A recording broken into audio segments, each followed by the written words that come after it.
നമ്മളൊക്കെ സ്ഥിരമായിട്ട് ഓതുന്ന ഒരു സൂറത്താണല്ലോ സൂറത്തുൽ ഫാത്തിഹ.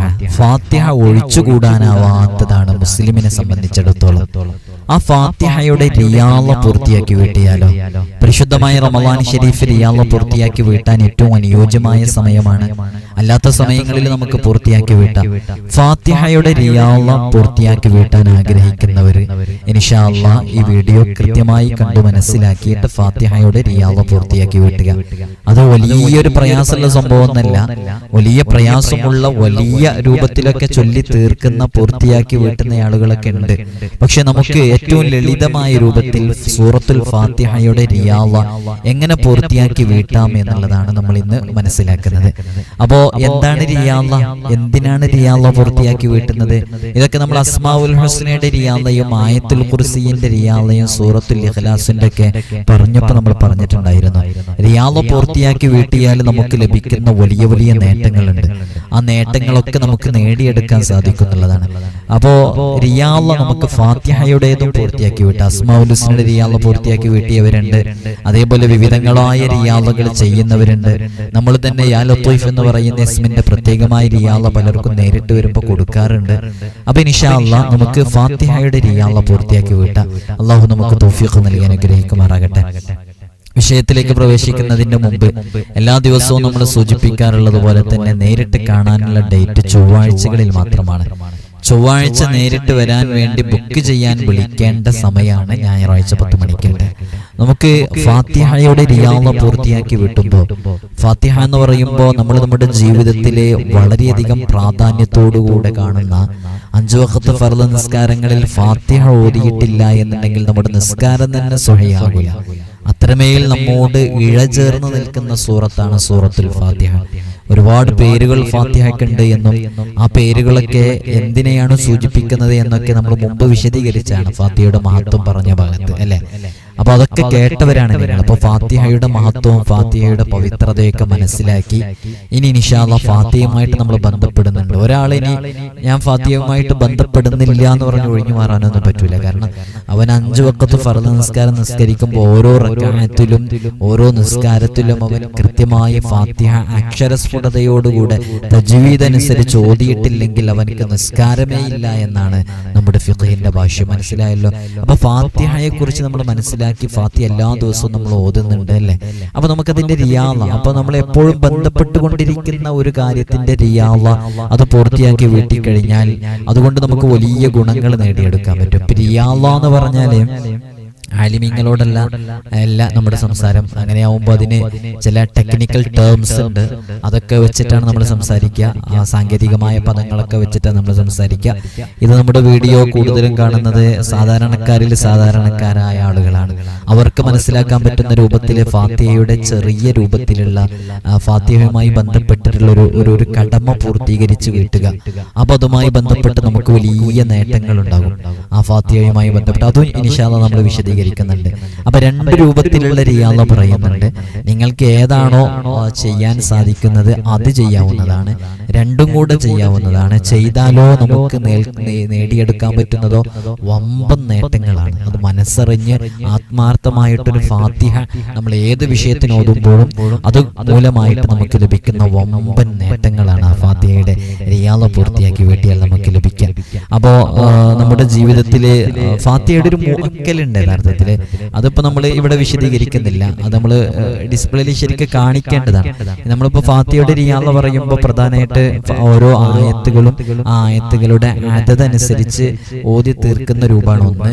മറ്റൊന്ന് ഫാത്തിഹയും അസ്മാഉൽ ഹുസ്നയും ഒരു കൃത്യമായ അനുപാതത്തിൽ എണ്ണം വെച്ച് ഓതുന്നതാണ്. മുഅക്കൽ എന്ന് പറയുമ്പോൾ ഫാത്തിഹയുമായി ബന്ധപ്പെട്ട് അന്നത്തെ ദിവസത്തിലെ റൂഹാനികളും അതേപോലെ തന്നെ ഇസ്മുകളും എല്ലാ കാര്യങ്ങളും കൂടെ ചേർത്തിട്ട് നമ്മൾ ഓതുന്നതാണ് മുഅക്കൽ. അതിന് നമ്മൾ ഡിസ്പ്ലേയിൽ എഴുതി കാണിച്ചാൽ മാത്രമേ നിങ്ങൾക്ക് മനസ്സിലാവുള്ളൂ. അതുകൊണ്ട് നമ്മൾ അതിന്ന് നമ്മളിതിൽ ഉൾപ്പെടുത്തുന്നില്ല. ഇന്ന് നമ്മൾ ഫാത്തിഹയുടെ റിയാളയുമായി ബന്ധപ്പെട്ട ഒരു ചെറിയ രൂപത്തിലുള്ള വിവരണം മാത്രമാണ് നമ്മൾ നൽകുന്നത്. ഈ റൂഹാനികളെ സ്വാധീനിക്കാനും മനുഷ്യരെ വശീകരിക്കാനും നന്മകൾ നേടാനും തിന്മകൾ തടുക്കാനും ഫാത്തിഹയെ ഒരു പ്രത്യേക രൂപത്തിൽ നമുക്ക് ഉപയോഗപ്പെടുത്താം. ഉപയോഗപ്പെടുത്താവുന്നതാണ്. അപ്പോൾ ഒരുപാട് വിഷയങ്ങൾ നമ്മുടെ നേടിയെടുക്കേണ്ട നമ്മുടെ ആഗ്രഹങ്ങൾ പൂർത്തീകരിച്ച് കിട്ടാൻ, നമ്മുടെ ഒരു ആഫത്ത് നമ്മിൽ നിന്ന് തട്ടിപ്പോകാൻ, നമ്മുടെ മക്കളൊക്കെ ജയിലിലകപ്പെട്ടിട്ടുണ്ടെന്നുണ്ടെങ്കിൽ അങ്ങനെയുള്ള ഒരുപാട് കേസുകളുണ്ടല്ലോ, അത്തരം കേസുകളിൽ നിന്നൊക്കെ നമ്മുടെ മക്കള് ജയിലിൽ നിന്നും മോചനം ലഭിക്കാനൊക്കെ ഫാത്തിഹയുടെ റിയാള പൂർത്തിയാക്കി വീട്ടിയിട്ട് ഫാത്തിഹ ഓതിയിട്ടൊക്കെ നമ്മൾ ദുആ ചെയ്താൽ പെട്ടെന്ന് ഫലം ലഭിക്കുന്നുള്ളതാണ്. ഇങ്ങനെ റിയാളൊക്കെ പൂർത്തിയാക്കി വീട്ടുമ്പോൾ അതുമായി ബന്ധപ്പെട്ടിട്ടുള്ള ഒരു ആത്മീയമായ ഒരു സഹായം നമ്മുടെ ജീവിതത്തിലേക്ക് ഉണ്ടാവും എപ്പോഴും. അപ്പോൾ നമ്മൾ ഒരു ഒറ്റ തവണ തന്നെ ഫാത്തിഹ ഓതുമ്പോൾ നമ്മളിതിൻ്റെ റിയാള പൂർത്തിയാക്കി വീട്ടി അത് വളരെ മനസ്സിൽ ഹൃദയത്തിൽ നല്ല കാര്യത്തിൽ ഇത് കൊണ്ടു നടക്കുന്നു. അപ്പോൾ നമുക്ക് നേടിയെടുക്കാൻ പറ്റുന്നൊരു വിഷയമാണ് അതൊക്കെ. അപ്പോൾ നമ്മുടെ ആളുകൾക്കിടയിൽ നമുക്കുണ്ടായിരുന്ന പ്രയാസങ്ങളും മറ്റുള്ളവരാൽ നമ്മൾ ബുദ്ധിമുട്ടാകുന്ന വിഷയങ്ങൾക്കൊക്കെ നമുക്ക് കൃത്യമായി ഉപയോഗപ്പെടുത്താൻ പറ്റുന്നതാണ്. ഒരു പ്രത്യേക രൂപത്തിൽ ഇത് ഉപയോഗപ്പെടുത്താം. ഇതപ്പോൾ സുബഹിക്ക് ശേഷമോ രാത്രിയോ ഒക്കെ നമുക്ക് ചെയ്യാവുന്നതാണ് റിയാള. അപ്പോൾ ഓരോ ദിവസവും ഓരോ ആഴ്ചയിലെ ഓരോ ദിവസവുമാണ് ചെയ്യേണ്ടത്. അപ്പോൾ നമുക്ക് ഏതെങ്കിലും ദിവസം തുടങ്ങാവുന്നതാണ്. ഞായറാഴ്ച തുടങ്ങുന്നൊരു രൂപമാണ് നമ്മളിപ്പോൾ പറയുന്നത്. ബിസ്മി ചൊല്ലിയിട്ടാണ് യഥാർത്ഥത്തിൽ തുടങ്ങേണ്ടത്. അപ്പോൾ നമ്മൾ പറഞ്ഞല്ലോ സുബ്ഹിക്ക് ശേഷമോ അല്ലെങ്കിൽ മഗ്രിബിന് ശേഷമൊക്കെ നമുക്ക് ചെയ്തു തുടങ്ങാം. ബിസ്മില്ലാഹിർ റഹ്മാനിർ റഹീം എന്നുള്ളതിന്റെ ആദത്ത് എല്ലാവർക്കും അറിയാലേ അല്ലേ? ബിസ്മില്ലാഹിർ റഹ്മാനിർ റഹീം എന്നുള്ളതിന്റെ ആദത്ത് എത്ര? 786 അല്ലേ? ഇൻഷാ അല്ലാഹ് 786 ബിസ്മില്ലാഹിർ റഹ്മാനിർ റഹീം എന്നുള്ളതിന്റെ ആദത്ത്. ഈ ആദത്ത് എങ്ങനെ എടുക്കുക എന്നുള്ളത് നമ്മൾ മുമ്പ് വിശദീകരിച്ചതാണ്.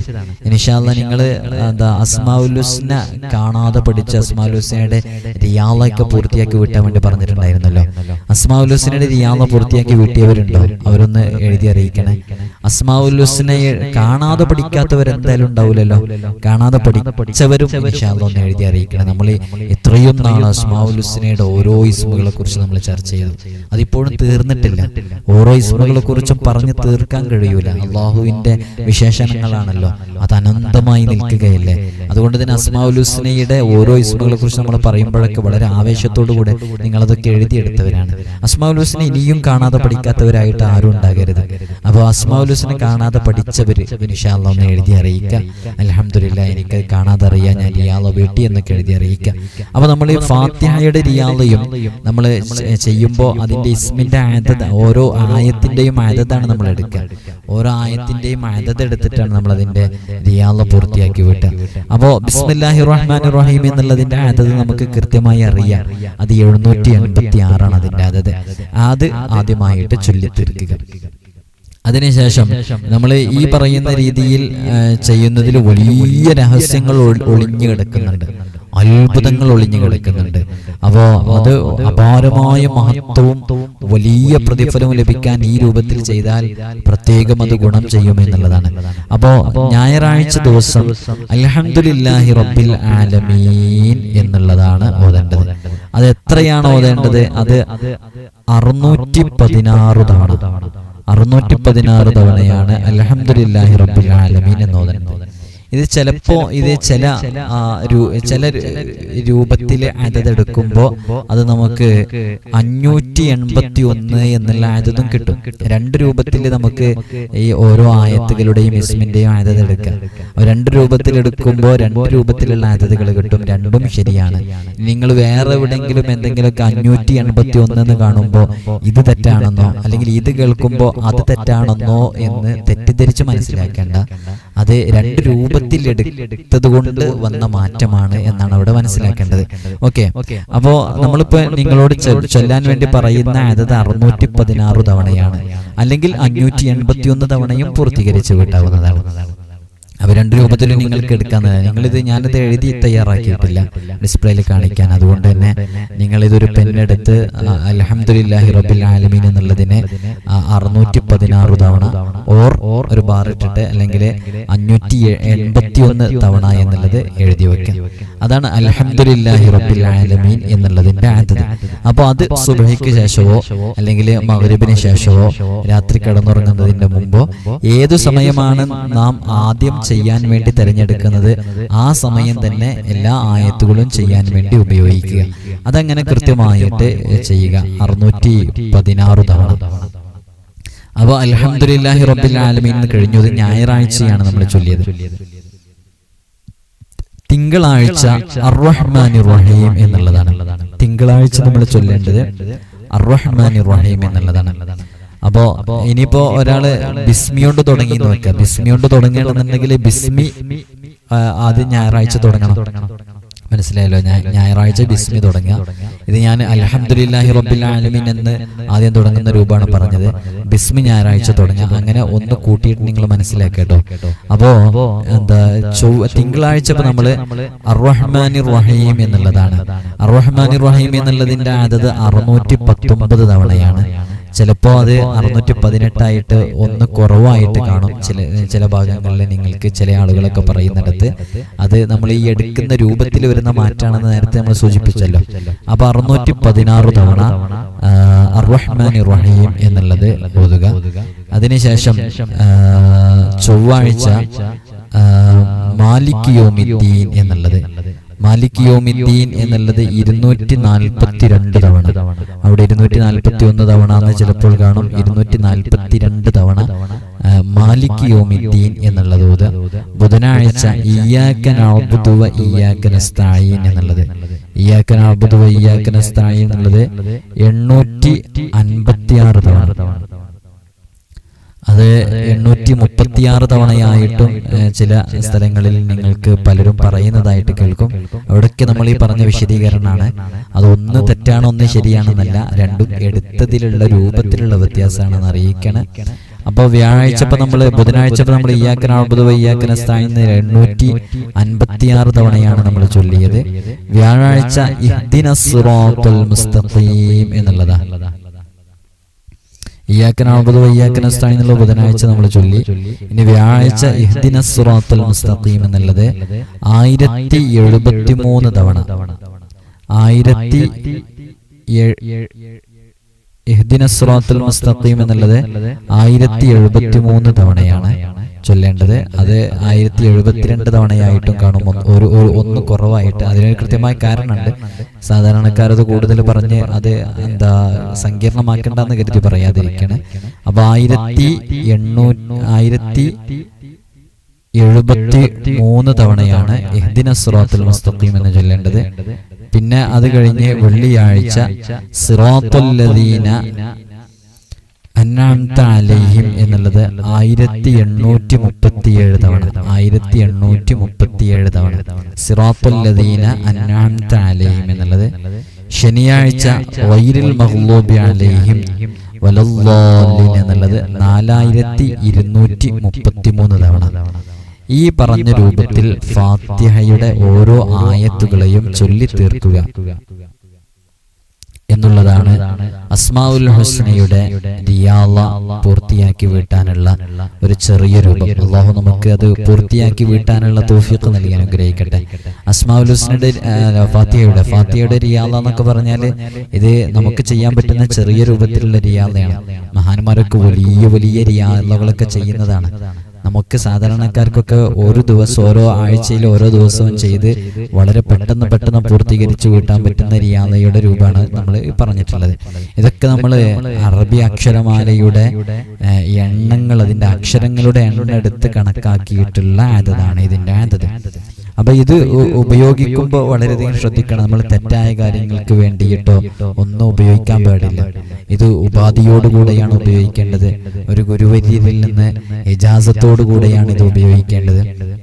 അപ്പൊ നിങ്ങൾ കാര്യപ്പെട്ട ആലിമീങ്ങളെയും സാദാത്യങ്ങളെയൊക്കെ കാണുമ്പോൾ അവരോട് എന്തെങ്കിലുമൊക്കെ ഇജാസത്ത് വാങ്ങിച്ച് ചെയ്യുമ്പോഴാണ് അതിൻ്റെയൊക്കെ ആ എഫക്റ്റ് ഉണ്ടാവുക. ചിലപ്പോൾ നമ്മൾ ഒരു ആത്മീയമായ ഒരു അവലംബമില്ലാതെ ഇത്തരം വിഷയങ്ങളിലേക്കൊക്കെ ഇറങ്ങുമ്പോൾ ചിലപ്പോഴൊക്കെ അത് പലപ്പോഴും തിരിച്ചടിയായിട്ടൊക്കെ സംഭവിക്കാൻ കാരണം ഉണ്ടാവും. തെറ്റായ കാര്യങ്ങൾക്ക് വേണ്ടിയിട്ട് ഉപയോഗിക്കുക. നമ്മൾ ഇത്തരം കാര്യങ്ങളുമായി ആവശ്യമില്ലാത്ത വിഷയങ്ങളിലേക്കൊക്കെ ഇറങ്ങുക. അപ്പൊ അത്തരം കാര്യങ്ങൾക്കൊക്കെ അത് ഉപയോഗിച്ചു കഴിഞ്ഞാൽ നമുക്ക് തിരിച്ചടിയാണ് ഉണ്ടാവുക. അവ സൂക്ഷിക്കണം, നല്ലോണം ശ്രദ്ധിച്ച് കൈകാര്യം ചെയ്യേണ്ട വിഷയമാണ് എന്നുകൂടെ ഇതുമായി ബന്ധപ്പെട്ട് ഓർമ്മപ്പെടുത്തണം. ഒരു രൂപം അതാണ്. രണ്ടാമത്തെ രൂപം എന്ന് പറയുന്നത് അറബി മാസത്തിന്റെ 1-ാം തീയതി. അറബ് മാസം മാസപ്പിറവി ദൃശ്യമാകുമ്പോൾ നമുക്ക് അറബ് മാസം എന്നാണെന്നുള്ളത് കൃത്യമായിട്ട് അറിയാലോ. ആ അറബ് മാസത്തിന്റെ 1-ാം തീയതി കൃത്യമായിട്ട് എടുക്കുക. ആ 1-ാം തീയതി രാവിലെ 99 ഫാത്തിഹ ഓതുക എന്നുള്ളതാണ്. അറബി മാസത്തിന്റെ രാവിലെ 99 ഫാത്തിഹ ഓതുക. അസ്മാഉൽ ഹുസ്ന ഒരു തവണ ഓതുക. 1 രൂപ നമ്മൾ പറഞ്ഞു, 2ാമത്തെ രൂപമാണ് പറയുന്നത്. അപ്പോ അറബ് മാസത്തിന്റെ 1-ാമത്തെ രാവിലെ 99 ഫാത്തിഹ ഓതുക, ഒരു അസ്മാഉൽ ഹുസ്ന ഓതുക. 2ാമത്തെ രാവിലെ 98 ഫാത്തിഹ ഓതുക, അസ്മാഉൽ ഹുസ്ന 2 തവണ ഓതുക. ഇങ്ങനെ നമ്മളിപ്പോ ഒരു പാറ്റേൺ നമുക്ക് മനസ്സിലായില്ലേ? ആദ്യത്തെ രാവിലെ അസ്മാഉൽ ഹുസ്ന 99 തവണ ഓതിയപ്പോ ഫാത്തിഹ 99 തവണ ഓതിയപ്പോ അസ്മാഉൽ ഹുസ്ന 1 തവണയാണ് ഓതിയത്. 2ാമത്തതില് നമ്മള് ഫാത്തിഹ 98 തവണ ഓതിയപ്പോ അസ്മാഉൽ ഹുസ്ന 2 തവണയാണ് ഓതിയത്. ഇങ്ങനെ ഓരോ രൂപത്തിലും തുടർന്നുള്ള ഓരോ രാവുകളിലും ഈ ക്രമത്തില് ഫാത്തിഹയിലെ ഓരോന്ന് കുറയ്ക്കുകയും അസ്മാഉൽ ഹുസ്ന ഓരോന്ന് കൂട്ടുകയും ചെയ്യുന്ന രൂപത്തില് നമ്മള് ഫാത്തിഹയും അസ്മാഉൽ ഹുസ്നയും ഓതി തീർക്കുക. അങ്ങനെ ഓതി തീർത്തപ്പോ ആദ്യ രാവിലെ നമ്മൾ അസ്മാഉൽ ഹുസ്ന 1 ഓതിയപ്പോ 99 ഫാത്തിഹയാണ് ഓതിയത്. 2ാമത്തെ രാവിലെ 98 ഫാത്തിഹ ഓതിയപ്പോ 2 അസ്മാഉൽ ഹുസ്ന നമ്മൾ ചൊല്ലി. 3ാമത്തെ രാവിലെ 97 ഫാത്തിഹ ഓതിയപ്പോ 3 അസ്മാഉൽ ഹുസ്ന നമ്മൾ ഓതി. ഇങ്ങനെ ഈ ക്രമത്തില് 15-ാം രാവ് വരെ നമ്മൾ തുടരണം. പിന്നെ 16-ാം രാവോ ആയി കഴിയുമ്പോൾ വിപരീത ക്രമത്തിലാണ് നമ്മൾ ഓതി തുടങ്ങേണ്ടത്. എങ്ങനെ വിപരീത ക്രമത്തില്? ഫാത്തിഹ ഓരോന്ന് കൂട്ടിക്കൊണ്ടുവരികയും അസ്മാഉൽ ഹുസ്ന കുറച്ചു കൊണ്ടുവരികയും ചെയ്യുക. ഇങ്ങനെ മാസാവസാനം വരെ ഇതിങ്ങനെ തുടർന്ന് നമ്മൾ ഓതിക്കൊണ്ടിരുന്നാൽ ഏതു കാര്യങ്ങളും അത് കാരണമായിട്ട് പൂർത്തീകരിച്ച് വീടി കിട്ടുമെന്നുള്ളതാണ്. നമുക്ക് നമ്മുടെ ഏത് വിഷയങ്ങളിലും ആത്മീയമായിട്ട് ഒരു അവലംബം നമുക്ക് ഉണ്ടാകും എന്നുള്ളതാണ്. നമ്മുടെ ഏത് വിഷയങ്ങളിൽ നമ്മൾ ചതിപ്രയോഗങ്ങളിൽ പെടൂല, വഞ്ചനകളിൽ നമ്മൾ പെടൂല, ഒരാളെയും നമുക്ക് ചതിക്കാൻ കഴിയില്ല.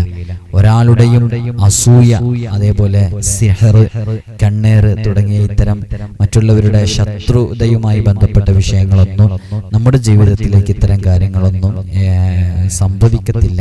ആ രൂപത്തിലേക്ക് നമ്മുടെ ജീവിതത്തിൽ വലിയൊരു മാറ്റം ഉണ്ടാവാൻ കാരണമാകുന്നതാണ്. നമ്മളിപ്പോ പ്രധാനമായിട്ട് ഫാത്തിഹയുടെ റിയാദൊക്കെ പൂർത്തിയാക്കി വീട്ടിൽ അനിവാര്യമാണ്. എന്താ കാരണം എന്ന് വെച്ചാൽ നമ്മൾ ഫാത്തിഹയുമായിട്ട് എപ്പോഴും ബന്ധപ്പെടുന്ന ഒരു സൂറത്തല്ലേ ഫാത്തിഹ. അപ്പൊ എപ്പോഴും ബന്ധപ്പെട്ടുകൊണ്ടിരിക്കുന്ന സൂറത്തിന്റെയൊക്കെ റിയാദ പൂർത്തിയാക്കി വീട്ടിയാല് നമ്മളെപ്പോഴും അത് ചൊല്ലിക്കൊണ്ടിരിക്കുന്ന അത് നിർബന്ധമായിട്ടും ചൊല്ലേണ്ടതാണ്. നമ്മൾ റിയാദയും കൂടി പൂർത്തിയാക്കി വീട്ടി കഴിഞ്ഞാൽ അതിൻ്റെ ഒരു ചെറിയ കടപ്പാട് നമ്മൾ പൂർത്തിയാക്കി വീട്ടി. ഇനി നമ്മുടെ ജീവിത ശുദ്ധിയും കൂടി വന്നാല് നല്ല മാറ്റങ്ങളുണ്ടാവും. നമ്മൾ പ്രധാനമായിട്ട് നമ്മൾ ശ്രദ്ധിക്കേണ്ടത്, നമ്മൾ ഇത്തരം വിഷയങ്ങളിലേക്കൊക്കെ ഇറങ്ങുമ്പോൾ നമ്മൾ മനസ്സിലാക്കേണ്ടത് നമ്മുടെ ജീവിതത്തിൽ നല്ല ശുദ്ധീകരണം വരാൻ നമ്മൾ പരമാവധി ശ്രമിക്കണം. ശുദ്ധീകരണം എന്ന് വരാന്ന് പറഞ്ഞാൽ നല്ല രൂപത്തിൽ ജീവിക്കാൻ തയ്യാറാവണം. മാക്സിമം പരമാവധി നമ്മളിപ്പോൾ ഫർദ് നിസ്കാരങ്ങളൊക്കെ സമയത്തിന് തന്നെ നിസ്കരിക്കാം. സമയത്തിനെന്ന് പറഞ്ഞാൽ ഇപ്പോൾ ചില സഹോദരിമാരും ചില പുരുഷന്മാരൊക്കെ തിരക്കുകൾക്കിടയിലും സാഹചര്യങ്ങളൊക്കെ ആയതുകൊണ്ടാവാം ളുഹർ ഇപ്പൊ നിസ്കരിക്കുന്നത് അസ്ർ ബാങ്ക് 3:50 സങ്കല്പിക്കാം. എന്നാൽ ളുഹർ നിസ്കരിക്കുന്നത് 3:45 എന്നാൽ 3:45 ളുഹർ നിസ്കാരം തുടങ്ങി 3:49 ആവുമ്പോഴേക്ക് ളുഹർ നിസ്കാരം കഴിഞ്ഞു. സലാം വീട്ടുന്ന സമയത്ത് തന്നെ അസ്ർ ബാങ്ക് കൊടുക്കണം. അപ്പോൾ എനിക്ക് അസ്ർ നിസ്കരിക്കാം. യഥാർത്ഥത്തില് ഒരു വെടിക്ക് 2 പക്ഷി എന്ന് പറയുന്ന പോലെ പെട്ടെന്ന് നിസ്കരിച്ച് ഒറ്റ ഇരുത്തത്തില് പൂർത്തീകരിക്കാൻ വേണ്ടിയിട്ട് ചില എക്സാമുകൾ ഉണ്ടാകും. 1 സിറ്റിംഗ് 2 ഇയർ എക്സാം എന്നൊക്കെ പറഞ്ഞിട്ട്, അതേപോലെ ഒരൊറ്റ ഇരുത്തത്തില് 2 നിസ്കാരങ്ങൾ നിസ്കരിക്കാനുള്ള ഒരു ടെൻഡൻസിയാണത്. അത് നമ്മുടെ ജീവിതത്തിൽ ഉണ്ടാവാൻ പാടില്ല. അങ്ങനെ ഉണ്ടായിക്കഴിഞ്ഞാൽ നമ്മുടെ കാര്യത്തിലും ഒരു ഡിലേ വരുന്നു. ഇപ്പൊ നോക്കൂ, നിങ്ങൾ അള്ളാഹു 5 വഖത്ത് ഫർദ് നിസ്കാരങ്ങൾ കൃത്യമായി സമയത്തിന് നിസ്കരിക്കാൻ വേണ്ടി നമ്മോട് പറയുന്നു. നമ്മളത് കൃത്യമായ സമയത്തിന് നിസ്കരിക്കാതെ അത് ബന്ധിപ്പിക്കുന്നു. ളുഹർ ശരിക്കും 12:30 വാങ്ങ് കൊടുത്താൽ 12:30 നിസ്കരിക്കുന്നില്ല. നമ്മൾ നിസ്കരിക്കുന്നത് ളുഹർ ഖളാ നേരത്തെ അവസാന സമയത്ത് കൊണ്ടുപോയി നിസ്കരിക്കുന്നു. അപ്പോൾ നമ്മൾ അള്ളാഹു പറഞ്ഞൊരു കാര്യത്തിൽ നമ്മൾ ബന്ധിപ്പിക്കൽ കൊണ്ടുവരുന്നു. അങ്ങനെ ഉണ്ടാകുമ്പോൾ അത്തരം ആളുകൾക്ക് ദുനിയാവിൽ ലഭിക്കുന്ന ഒരു പ്രശ്നമാണ്, ഒരു പ്രതിസന്ധിയാണ്, ഒരു പരീക്ഷണമാണ്. എന്ത്? അവരുടെ കാര്യത്തിലും ഒരു ബന്ധിപ്പിക്കലുണ്ടാകും. ഉദാഹരണം പറഞ്ഞാൽ കല്യാണം കഴിച്ചു കഴിഞ്ഞാൽ, വിവാഹം കഴിച്ചു കഴിഞ്ഞാൽ മക്കൾ പെട്ടെന്നാവില്ല. അത് ഓന് അള്ള പറഞ്ഞ കാര്യത്തിൽ ഓനൊരു പിന്തല് കൊടുത്തു. അപ്പോൾ ഓന്റെ കാര്യത്തിൽ ഒരു പിന്തല് ഒരു പരീക്ഷണമായിട്ട് വന്നു. വിവാഹ ആലോചന ശരിയായി വരുന്നില്ല. കാരണം ആ ആളോ അയാളുമായി ബന്ധപ്പെട്ട ആളോ ഒക്കെ ആയിട്ട് നിസ്കാരം എന്താക്കുന്നു, അതിനെ പിന്തിപ്പിക്കുന്നു. അതുകൊണ്ട് അതുമായി ബന്ധപ്പെട്ടിട്ട് അവന്റെ ജീവിതത്തിൽ അങ്ങനെ മാറ്റം വരുന്നു. ഏത് വിഷയത്തിലും നിങ്ങൾ നോക്കുക, എല്ലാ വിഷയം പെട്ടെന്ന് ശരിയാവാതെ കുറെ ഇങ്ങനെ ഡിലേ ആയി പോകുന്ന ആളുകളൊന്ന് പരിശോധിച്ച് നോക്കിയാല് അവരുടെ ജീവിതത്തിൽ അവര് ഈ ഫർള് നിസ്കാരം അത് സമയത്തിന് നിസ്കരിക്കാതെ പിന്തിപ്പിക്കുന്നവരായിരിക്കും. നിങ്ങൾ എടുത്തു നോക്കിക്കോ, ഒരു 100 ആളുകളെടുത്ത 90 ആളുകൾക്കും ആ ഒരു പരീക്ഷണം ഉണ്ടാവും. അപ്പൊ നമ്മൾ അത് കൃത്യമായി ശ്രദ്ധിക്കാം. ഫർള് നിസ്കാരങ്ങൾ അത് അവ്വല് വഖത്തിൽ തന്നെ നിസ്കരിക്കാൻ വേണ്ടി പരമാവധി ശ്രമിക്കാം. രണ്ടാമത്തേത് നമ്മുടെ റവാത്തിബ് സുന്നത്ത് നിസ്കാരങ്ങൾ, അത് വളരെ പ്രാധാന്യമുള്ള സുന്നത്ത് നിസ്കാരം. അത് നമുക്ക് നിസ്കരിക്കാൻ 1-2 മിനിറ്റ് മാത്രം സമയം ആവശ്യം ഉണ്ടാവുള്ളൂ. അത് വളരെ ആത്മാർത്ഥമായിട്ട് റവാത്തിബ് സുന്നത്ത് നിസ്കാരങ്ങൾ വളരെ ആത്മാർത്ഥമായിട്ട് റവാത്തിബ് സുന്നത്ത് നിസ്കാരങ്ങൾ വളരെ ആത്മാർത്ഥമായിട്ട് മുമ്പും പിമ്പുമുള്ള സുന്നത്ത് നിസ്കാരങ്ങൾ നിസ്കരിക്കുക. ഹദ്ദാദ് റാത്തീബ് ജീവിതത്തിൽ സ്ഥിരമായിട്ട് പതിവാക്കുക. ഹദ്ദാദ് റാത്തീബൊക്കെ ചൊല്ലി തീരാൻ ഒരു 10 മിനിറ്റ് മതിയാവും, ഒന്ന് ആത്മാർത്ഥമായിട്ട് ചൊല്ലുകയാണെങ്കിൽ. അപ്പോൾ അതിന് കൂടുതൽ സമയമില്ലല്ലോ. ഒരു ദിവസം നമ്മൾ മൊബൈലിൽ എത്ര സമയം ചെലവഴിക്കുന്നുണ്ട്? ഒരു ഹദ്ദാദ് റാത്തീബ് നമുക്ക് എല്ലാ ദിവസവും ചൊല്ലിക്കൂടെ? ഹദ്ദാദ് റാത്തീബ് സ്ഥിരമായി ചൊല്ലുക.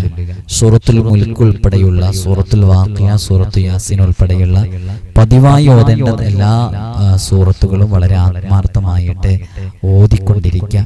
ഇങ്ങനെ നമ്മൾ ജീവിതത്തിൽ നമ്മൾ ചെയ്യേണ്ട, അനിവാര്യമായി ചെയ്യേണ്ട ചില കാര്യങ്ങൾ, അസ്മാഉൽ ഹുസ്ന ഒഴിവാക്കാതിരിക്കുക. അതൊക്കെ നമ്മുടെ ജീവിതത്തിൽ ആത്മീയമായിട്ടുള്ള ഉന്നതി ലഭിക്കാൻ കാരണം. അസ്മാഉൽ ഹുസ്ന ഒരു കാരണവശാലും ഒഴിവാക്കാതിരിക്കുക, അത് കാണാതെ പഠിക്കുക.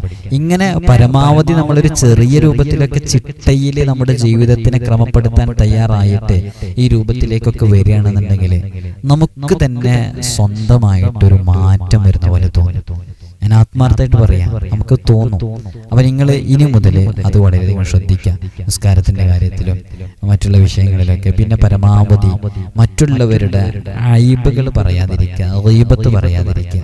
അത് നമ്മൾ നിസ്സാരമായി കാണരുത്.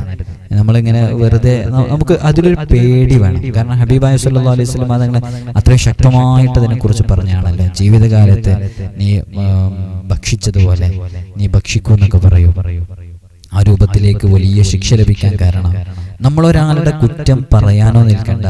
ഒരാളെ കുറ്റം പറയുന്ന സ്ഥലത്ത് നമ്മൾ ഹാജരാവുകയും സാന്നിധ്യം ഉണ്ടാവുകയും വേണ്ട. ഒരാളെ പറഞ്ഞിട്ട് നമ്മൾ വെറുതെ അവരുമായി ബന്ധപ്പെട്ട് ഒരു നെഗറ്റീവ്, ഒരു കുറ്റം നമ്മൾ പേറി നടക്കേണ്ട ആവശ്യമില്ല. ഇനിയുള്ള ജീവിതത്തിൽ ശ്രദ്ധിച്ചാലും മതി, മനുഷ്യരാണ്. അല്ലാഹു സുബ്ഹാനഹു വ തആല മലക്കുകളെ അതേപോലെ അംബിയാഇനൊക്കെ അല്ലാഹു സുബ്ഹാനഹു വ തആല ഇസ്മത്ത് എന്നുള്ള വലിയ പദവി നൽകിയിട്ടുണ്ട്. അവർ പാപസുരക്ഷിതരാണ്, അവരുടെ അടുക്കലിൽ നിന്ന് തെറ്റുകളൊന്നും സംഭവിക്കത്തില്ല. പക്ഷെ മനുഷ്യരെങ്ങനെയല്ല, മനുഷ്യര് തെറ്റുകൾ ചെയ്യാനുള്ള ആ ഒരു സഹജതയോടുകൂടെ ജനിക്കപ്പെട്ടവരാണ്. അതുകൊണ്ട് തന്നെ നമ്മുടെ ഭാഗത്ത് നിന്ന് തെറ്റുകൾ സംഭവിക്കും. തെറ്റുകൾ സംഭവിക്കുന്നതൊരു പ്രശ്നമല്ല. ആ തെറ്റുകൾ സംഭവിച്ചിട്ട് ഫൗറൻ നിലക്ക് നമ്മൾ വളരെ വേഗത്തിൽ തൗബയിലേക്ക് ഉളരണം, ഇസ്തിഗ്ഫാറിലേക്ക് ഉളരണം. അങ്ങനെ ഒരു ക്വാളിറ്റി ഉണ്ടായിക്കഴിഞ്ഞാൽ വളരെയധികം വലിയ രക്ഷ നമുക്ക് ലഭിക്കുന്നുള്ളതാണ്. അപ്പൊ ഈ രൂപത്തിൽ നമ്മുടെ ജീവിതത്തെ ക്രമപ്പെടുത്തി ഫാത്തിഹയുടെയൊക്കെ റിയാദ വളരെ ആത്മാർത്ഥമായിട്ട് പൂർത്തീകരിക്കുക. അപ്പൊ അങ്ങനെ പൂർത്തീകരിക്കുമ്പോൾ നമുക്ക് നമ്മുടെ ജീവിതത്തിൽ വലിയ മാറ്റങ്ങൾ ഉണ്ടാകും. അപ്പൊ ഇതിങ്ങനെ നമ്മുടെ ഏത് കാര്യങ്ങളും പൂർത്തീകരിക്കാൻ ഈ ഒരു ഫാത്തിഹ തന്നെ മതിയാകുന്നതാണ്. നമ്മൾക്കൊരു കൂട്ടുകാരനായിട്ടൊരു റൂഹാനി, പ്രത്യേകമായിട്ട് ഒരു ആത്മീയമായിട്ടുള്ള ഒരു അവലംബം നമുക്കുണ്ടാകും. അപ്പോൾ വളരെ ആത്മാർത്ഥമായിട്ടാണ് ഇത് ചെയ്യേണ്ടത്. അവസാനത്തെ രാത്രിയിൽ ഇതിങ്ങനെ ചെയ്തു വരുമ്പോൾ ഒരു 600 ഫാത്തിഹ കൂടി ഓതണം. ഓതുമ്പോഴോ അതിനുശേഷമോ സംസാരിക്കാതെ തന്നെയാണ് ഓതേണ്ടത്. എന്നിട്ട് വലതുവശത്ത് ചെരിഞ്ഞ് ഖിബിലക്ക് മുഖം വെച്ച് കിടക്കണം. ആ കിടത്തത്തിലെ സ്വപ്നത്തിലെ ഒരു പ്രത്യേകമായിട്ടുള്ള ഒരു സമീപനം നമുക്കുണ്ടാകും, ആത്മീയമായിട്ടുള്ള. അത് നമുക്ക് ആവശ്യമുള്ള എല്ലാ കാര്യങ്ങളും പറഞ്ഞിരുന്നതാണ്. ഇതിപ്പോ ചില ആളുകളൊന്നും ഈ ഭാഗം കേട്ടിട്ടുണ്ടാവില്ല. ഞാൻ ഇതിന്റെ ഇടക്ക് ഇതും കൂടെ പറഞ്ഞാലേ ശരിയാവുള്ളൂ. അതുകൊണ്ടാണ് നമ്മൾ അത്രയും കാര്യങ്ങൾ ഇടക്ക് പറഞ്ഞത്. അപ്പൊ ഇതിങ്ങനെ പൂർണ്ണമായിട്ട് ചെയ്ത അവസാനത്തെ രാത്രിയിൽ നമ്മൾ 600 ഫാത്തിഹ കൂടി ഓതിയിട്ട് വളരെ ആത്മാർത്ഥമായിട്ട് വലതുവശത്തേക്ക് ചെരിഞ്ഞ് ഖിബിലയുടെ ഭാഗത്തേക്ക് മുഖം വെച്ചങ്ങനെ കിടന്ന് ആ കിടത്തത്തിൽ ഇൻഷാ അല്ലാഹ് സ്വപ്നത്തിൽ നമ്മുടെ ആ വിഷയത്തിലുള്ള നല്ല ഒരു ഫുതൂഹ്, ഒരു ഫതഹ് നമുക്ക് ലഭിക്കാൻ കാരണമാകുന്നതാണ്. നിങ്ങൾ ചെയ്തു നോക്കൂ, നല്ല ഫലം ഉണ്ടാകും, അനുഭവം ഉണ്ടാവും. ഇൻഷാ അല്ലാഹ് അല്ലാഹു സുബ്ഹാനഹു വ തആല ഒരുപാട് റിയാദകൾ നമ്മൾ പൂർത്തിയാക്കി വീട്ടിയിട്ടുണ്ട്. ഫാത്തിഹയുടെ റിയാദയും പൂർത്തിയാക്കി വീട്ടാൻ ഉദ്ദേശിക്കുന്നവർ വളരെ ആത്മാർത്ഥമായി പൂർത്തിയാക്കി വീട്ടുക. അല്ലാഹു സുബ്ഹാനഹു വ തആല നമ്മുടെ ജീവിതത്തിൽ നമ്മൾ അനുഭവിക്കുന്ന ഏതേത് പ്രതിസന്ധികളിൽ നിന്നും, പ്രയാസങ്ങളിൽ നിന്നും, ബുദ്ധിമുട്ടുകളിൽ നിന്നും നമുക്ക് വലിയ രക്ഷയും സമാധാനവും ഒക്കെ നൽകി അനുഗ്രഹിക്കുമാറാകട്ടെ എന്ന് വളരെ ആത്മാർത്ഥമായി ദുആ ചെയ്യുകയാണ്. ഇൻഷാ അല്ലാഹ്